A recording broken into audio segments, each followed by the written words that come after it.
به نام خدا. سلام دوستان عزیزم، وقتتون بخیر باشه.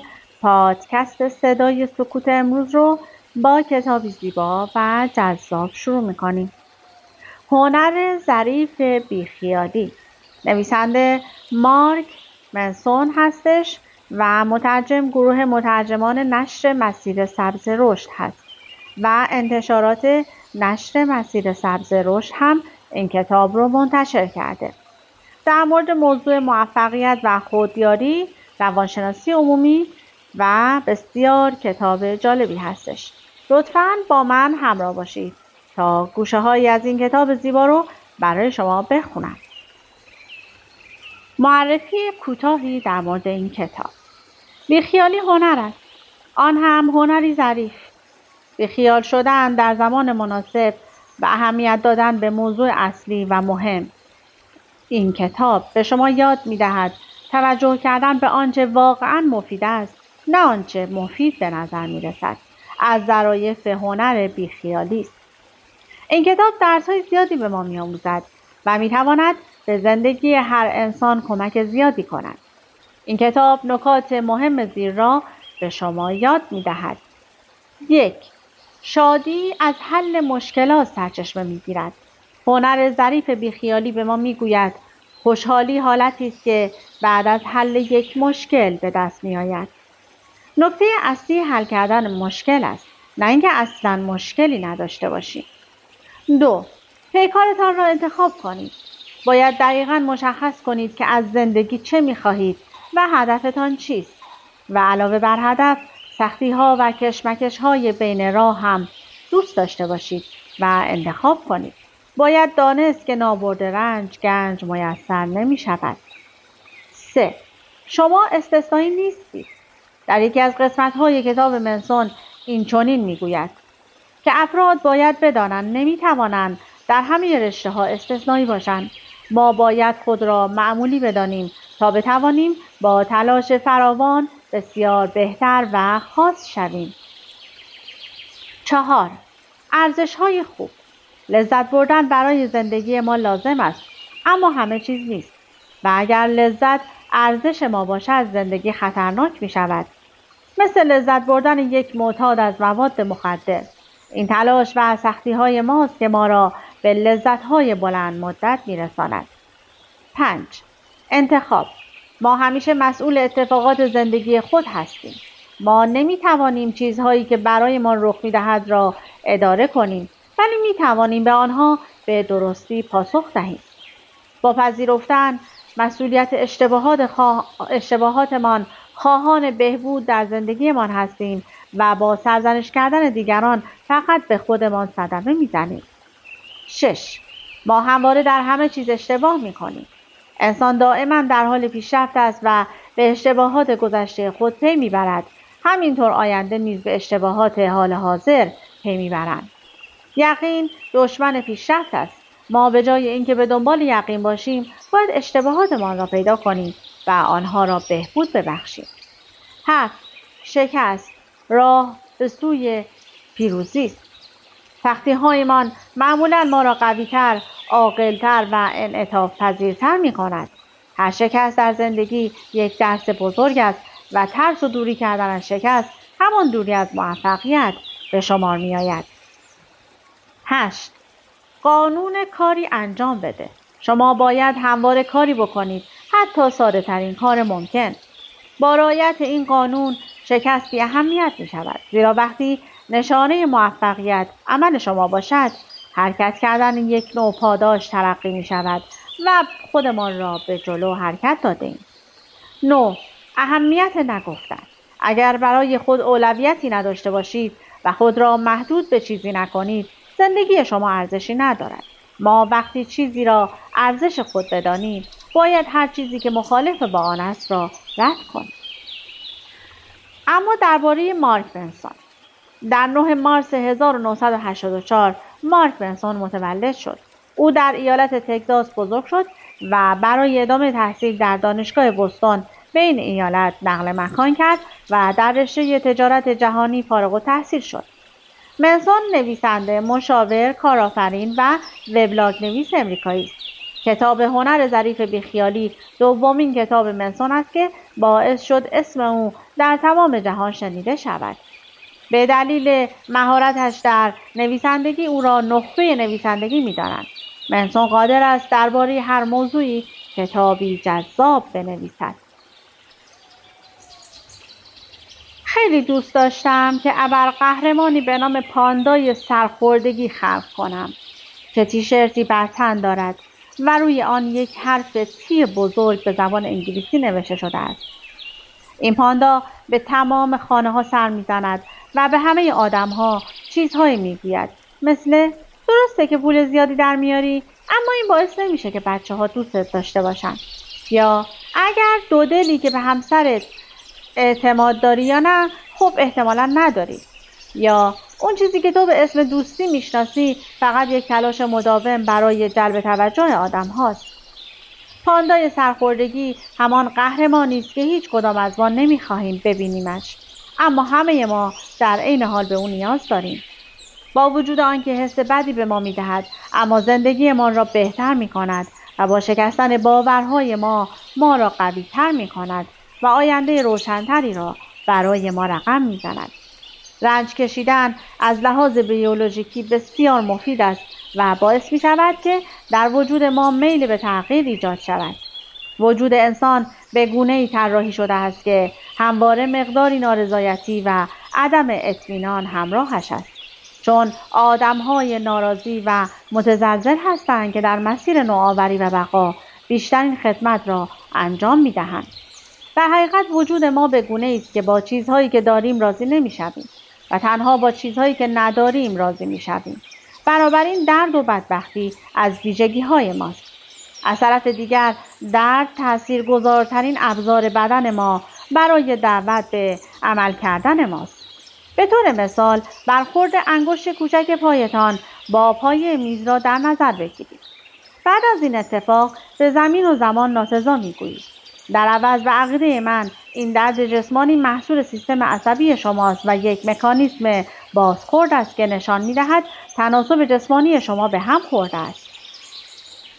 با درک این عدم تعادل جسمانی می‌توانید دریابید که کجا می‌توانید بروید و کجا نمی‌توانید بروید. چه چیزی را می‌توانید لمس کنید و چه چیزی را نمی‌توانید لمس کنید. این درد است که به ما یاد می‌دهد که به چه چیزی توجه کنیم. چه چیزی برای ما خوب است و چه چیزی برای ما بد است. به ما کمک می‌کند تا محدودیت‌ها و کاستی‌های خودمان را بشناسیم و آنها را رعایت کنیم. از طرفی درد همواره جسمانی نیست. در حقیقت تحقیقات نشان می‌دهد که مغز ما تفاوت زیادی بین درد جسمانی و درد روانی قائل نیست. در نتیجه وقتی به شما می‌گویند که همسرتان به شما خیانت کرده است، مثل این است که یک میله فلزی به میان قلبتان فرو کرده باشند، چون این واقع آنقدر دردناک است که انگار یک میله فلزی را در وسط قلبتان فرو کنند. مشابه درد جسمانی، درد روانی هم نشان دهنده خروج از حالت تعادل و به همخوردگی حد و مرز است. از طرفی درد روانی هم مثل درد جسمانی لزوماً بد یا ناخوشایند نیست. این دردهای عاطفی به ما نشان می‌دهند که چطور در آینده آن اشتباهات را تکرار نکنیم. شاید این فکر که دنیای بدون درد و مشکل داشته باشیم بسیار وسوسه کننده است، اما این حقیقت را باید قبول کنید که روی کره زمین مشکلات هیچ وقت متوقف نمی‌شوند. زندگی یک سریال بی‌پایان از مشکلات است. راهکار یک مشکل صرفاً به خلق یک مشکل دیگر منجر می‌شود. بنابراین هیچ وقت به یک زندگی بدون مشکلات امیدوار نباشید. در عوض به یک زندگی پر از مشکلات خوب فکر کنید. تلاش نکن. چارلز بوکوفسکی مردی عیاش و بی‌بندوبار بود. فردی تن‌پرور و از زیر کار در رو و احتمالاً آخرین فردی که برای نصیحت شدن پیشش برود. بوکوفسکی همیشه دوست داشت نویسنده شود، اما به هر انتشاراتی که سر می‌زد کارهایش را قبول نمی‌کردند. او در اداره پست و در قسمت بایگانی مشغول بود و حقوق کمی می‌گرفت. سرانجام در سن 50 سالگی سردبیر یک نشریه علاقه زیادی به او پیدا کرد. این علاقه باعث پیشنهاد یک قرارداد به بوکوفسکی شد. این اولین فرصتی بود که در زندگی به بوکوفسکی داده شده بود و او باید انتخاب می‌کرد که در اداره پست بماند و یا با ماشین تحریرش دل را به دریا بزند و احتمالاً از گرسنگی بمیرد. سرانجام بوکوفسکی تصمیم گرفت از گرسنگی بمیرد. او پس از امضای قرارداد اولین رمانش را در طول 3 هفته منتشر کرد. او این رمان را اداره پست نام گذاشت و در صفحه نخست آن نوشت تقدیم به هیچ کس. بوکوفسکی ناگهان به موفقیتی عظیم دست پیدا می کند و به رکورد فروش 2 میلیون نسخه می رسد. احتمالاً اگر هالیوود بخواهد فیلمی درباره او بسازد اینگونه می گوید: دیدی؟ او تسلیم نشد و تا آخرین نفس جنگید و پیروز شد. با این حال فروش کم نظیری که داشت به خاطر پشتکارش نبود، بلکه به این خاطر بود که نمیخواست چیزی باشد که نیست. او کاملا با خودش صادق بود و داستان شکست‌هایی که داشت را در کتاب‌هایش با بقیه به اشتراک گذاشت. شهرت و موفقیت از چارلز بوکوفسکی فرد بهتری نساخت. امروز به ما اینطور القا می‌کنند که رشد شخصیتی و موفقیت با هم اتفاق بیفتند، در حالی که لزوما اینطور نیست و داستان بوکوفسکی گویای همین موضوع است. جامعه امروز به ما میگوید باید خوشحالتر، سالمتر، باهوشتر، پولدارتر، محبوبتر و هر روز صبح آماده سفر و سلفی گرفتن باشی و هر دو بچه‌ات را ببوسی و با مازراتی جدیدت به سر کار با کلاست بروی. اما اگر لحظه تفکر کنید متوجه میشوید که اینها تماماً در داخل کتاب‌های خودیاری و شبکه‌های اجتماعی هستند. همه روی چیزی که ندارن بزرگ نمایی میکنن. این تمرکز روی مثبت گرایی تنها خدمتی که به ما میکند این است که به ما میگوید چه چیزی نداریم، چه چیزی باید میبودیم ولی نتوانستیم باشیم. تمام رسانه ها، آدم های اطراف، شبکه های اجتماعی در تلاش هستند تا به ما بگویند که کلید داشتن یک زندگی شاد این است که شغل بهتر، ماشین گرانتر، همسری زیباتر و غیره داشته باشید. این القاءات باعث می شود ما زندگیمان را وقف دویدن به سمت سراب‌هایی از خوشبختی و رضایت کنیم. کلید یک زندگی خوشبخت این نیست که بیشتر تلاش کنید، بلکه این است که کمتر تلاش کنید اما در عوض تلاشتان در جهت به دست آوردن خواسته‌های درونی و مهمتان باشد. چرخه بازخورد جهنمی. ذهن انسان دارای یک ویژگی منحصر به فرد است که اگر نتوانید آن را کنترل کنید میتواند شما را به دردسر بیاندازد.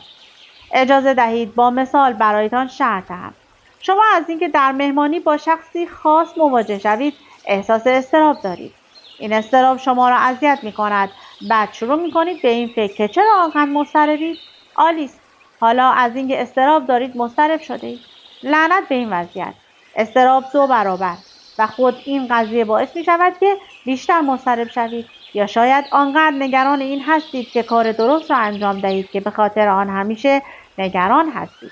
آنقدر در مورد اشتباهاتی که مرتکب می شوید شرمنده می شوید که از این حس شرم شرمگین می شوید و یا آنقدر حس غم و تنهایی به سراغتان می آید که صرفاً با فکر کردن در موردش بیشتر غمگین می شوید و احساس تنهایی بیشتری می کنید. به چرخه بازخورد جهنمی خوش آمدید. احتمالاً تاکنون چندین بار گرفتارش شده اید. این قسمتی از اعجاز انسان است که میتواند درباره فکرهایش نیز فکر کند. در نتیجه من میتوانم در مورد تماشای ویدیوهای مایلی سایرس در یوتیوب فکر کنم و فوراً به این فکر کنم که چرا میخواهم ویدیوهای مایلی سایرس را در یوتیوب تماشا کنم و این همان معجزه خودآگاهی است. این چرخه بازخورد میتواند از ما یک بیمار روانی بسازد و ما را به موجوداتی پر استرس و عصبی تبدیل کند. در گذشته وقتی پدر بزرگهای ما احساس بدی داشتند با خود میگفتند که خدایا چه روز مزخرفی، ولی بی خیال برویم سر کارمان. اما امروز وقتی ما حتی برای 5 دقیقه دچار حال بد میشویم با یک چرخ در اینترنت و شبکه‌های اجتماعی با صدها عکس از انسان‌های خوشبخت روبرو میشویم و با خود فکر میکنیم که حتما مشکل کار از ماست. این قسمت ماجراست که ما را در مشکل میاندازد و باعث میشود احساس گناه، استرس و عصبانیت کنیم. به همین علت است که هنر بیخیالی تا این حد مهم است. اما اگر حال بدتان را بیخیال شوید و به خودتان بگویید من حالم بد است اما بیخیال زندگی، همین است. آن وقت چه می شود؟ در این صورت شما چرخه بازخورد جهنمی را دور می زنید و دیگر از خودتان متنفر نخواهید بود که چرا حال بدی دارید. در دنیای امروز بشر قربانی موفقیت‌های خودش شده است. مشکلات روانی، اختلالات عصبی و افسردگی طی 3 دهه گذشته بی‌امان رشد کرده است، در حالی که همه ما یک تلویزیون LED در خانه داریم و غذایمان را دم در خانه تحویل می‌گیریم. با این حال دیگر بحران ما مادی نیست، بلکه وجودی و مادی است. امروز آنقدر فرصت و امکانات در اطراف ماست که نمی‌توانیم از همه آنها استفاده کنیم. وقتی که نتوانیم از همه فرصت‌ها استفاده کنیم، این حس به ما القا می‌شود که به اندازه کافی خوب نیستیم. و اینجاست که از درون فرو می‌ریزیم. می‌دانید مشکل این همه مزخرفات در یوتیوب و اینستاگرام راجع به شاد زندگی کردن چیست؟ اینکه همواره تجربه‌های مثبت بیشتری بخواهید. به نوبه خود یک تجربه منفی است و پذیرش تجربه‌های منفی به نوبه خود یک تجربه مثبت است. چندین بار به این جمله فکر کنید. فیلسوف بزرگ معاصر آلن واتس به این قانون تلاش معکوس میگوید. مثلا هرچه بیشتر به پولدار شدن ولع داشته باشید، احساس فقر و کم ارزشی بیشتری میکنید. هرچه بیشتر خواستار زیبایی و اندام خوب باشید، بیشتر خودتان را زشت میگیرید. هیچ وقت خوشبخت نمیشوید اگر مدام به دنبال مؤلفه های خوشبختی باشید. هیچ وقت زندگی نمی کنید اگر به دنبال معنای زندگی باشید. به زبان ساده تر تلاش نکن. اصلا با خودتان میگویید پس آن ماشین معرکه که همیشه در فکرم است چه؟ یا آن هیکلی که برایش این همه خرج کردم؟ یا آن خانه‌ای که برایش این همه کار کردم؟ خوشحالم که این را پرسیدید. تا به حال دقت کردید که به هر چیزی کمتر اهمیت دهید در آن عملکرد بهتری دارید؟ دقت کردید که هر وقت در مورد چیزی بیخیال میشوید همه چیز درست میشود؟ این همان قانون تلاش معکوس است، چون بیخیالی بهترین عملکرد معکوس را دارد. اگر پیگیری مثبت خودش منفی است، پس پیگیری منفی نتایج مثبت به بار میآورد. اگر در باشگاه خودتان را زیر بار فشار ببرید، به سلامت و انرژی بیشتری دست می‌یابید. اگر از شکست‌های کسب و کارتان درس بگیرید، به موفقیت دست می‌یابید. رنج کشیدن از طریق ترس‌ها و اضطراب باعث می‌شود بتوانید شهامت و تداوم بیشتری در خودتان پیدا کنید. هر چیز با ارزشی در زندگی زمانی به دست می‌آید که تجربه منفی مربوط به آن را پشت سر بگذارید. هر تلاشی برای فرار کردن از تجربه‌های منفی یا تفره رفتن از آن یا سرکوب آن باعث مشکلات بزرگتری در آینده می‌شود. یادتان باشد فرار از رنج نوعی رنج است. درد جزئی از زندگی است و اگر سعی کنید آن را از زندگیتان حذف کنید، یعنی اینکه برای درد بیشتری خودتان را آماده کردید. اما اگر بتوانید درد را بیخیال شوید، دیگر هیچ کسی نمی‌تواند جلوی شما را بگیرد. همین لحظه‌های بیخیالی هستند که زندگی ما را تعریف می‌کنند و سرنوشت ما را رقم می‌زنند. مثل تغییرات اساسی در مسیر شغلی، تصمیم به بیرون آمدن از دانشگاه و پیوستن به یک گروه موسیقی، تصمیم به جدایی از همسر تن‌پرورتان. بیخیالی یعنی به عمیق‌ترین و وحشتناکترین چالش‌های زندگیتان نگاه کنید و دست به عمل بزنید. زندگی ما بسیار کوتاه است و وقتی برای هر کسی و هر چیزی ارزش قائل می‌شویم، حس می‌کنیم که تا ابد استحقاق آن را داریم که راحت و خوشحال باشیم و اوضاع بر وفق مرادمان باشد. در حالی که این یک بیماری است و ما را از درون ویران می‌کند. با این نگاه شما هر بدبیاری را یک ناعدالتی قلمداد می‌کنید و هر چالشی را یک شکست فرض می‌کنید.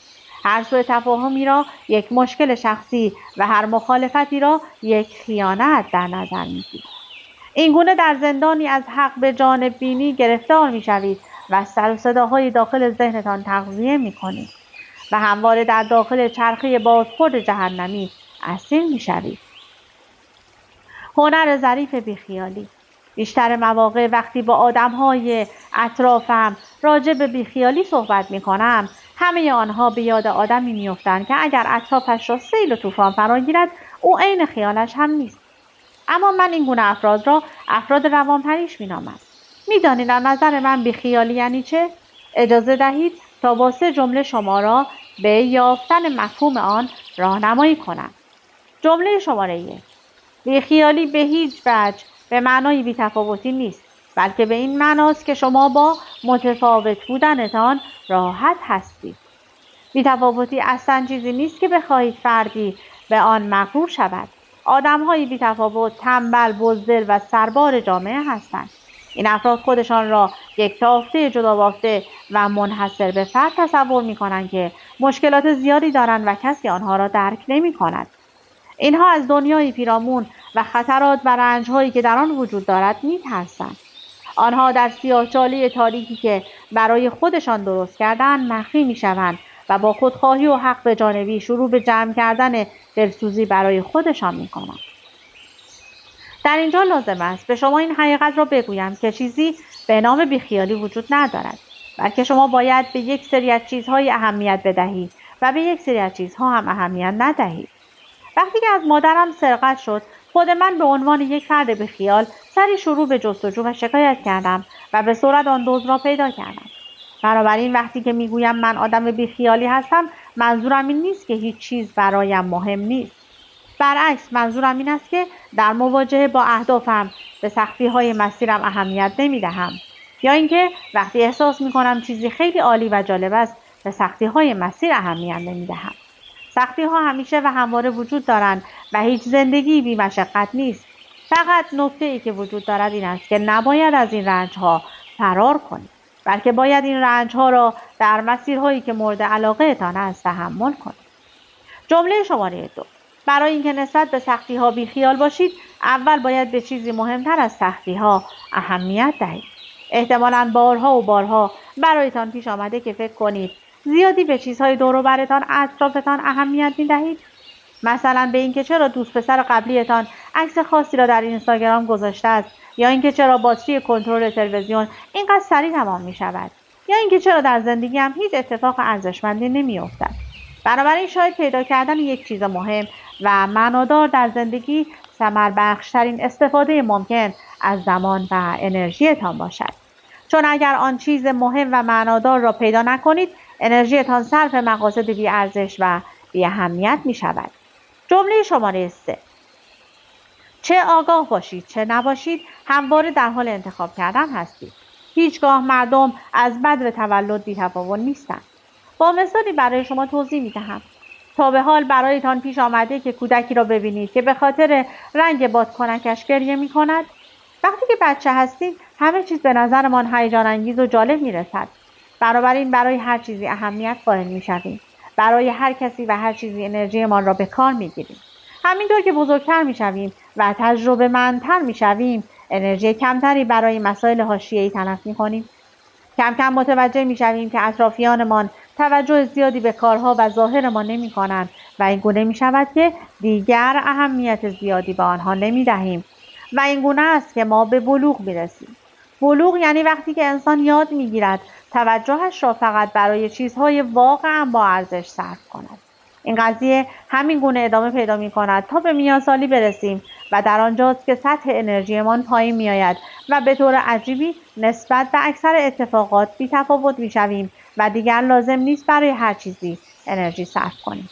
در این سن و سال است که اندک انرژی و توانایی که داریم را برای مهمترین قسمت‌های زندگیمان که واقعاً برای ما با ارزش هستند کنار می‌گذاریم. چیزهایی مثل خانواده، بهترین دوستانمان و کارهای عقب افتاده‌مان و چیزهای از این دست. حتما می‌پرسید پس این کتاب لعنتی چه می‌خواهد به ما بگوید؟ این کتاب به شما کمک می‌کند که کمی شفاف‌تر در مورد انتخاب‌هایتان و اینکه چه چیزی واقعاً در زندگی برایتان مهم است و چه چیزی مهم نیست فکر کنید. من بر این باورم که در عصر حاضر انسان‌ها با بیماری مواجه هستند که به نظرشان طبیعی نیست. بعضی وقتها اوضاع خراب باشد چون به نظرشان وقتی که اوضاع مناسب نیست به این خاطر است که آنها مناسب این شرایط نیستند. این حس به آنها میگوید که ذاتاً خراب هستند و باعث می شود در صدد جبران آن برآیند.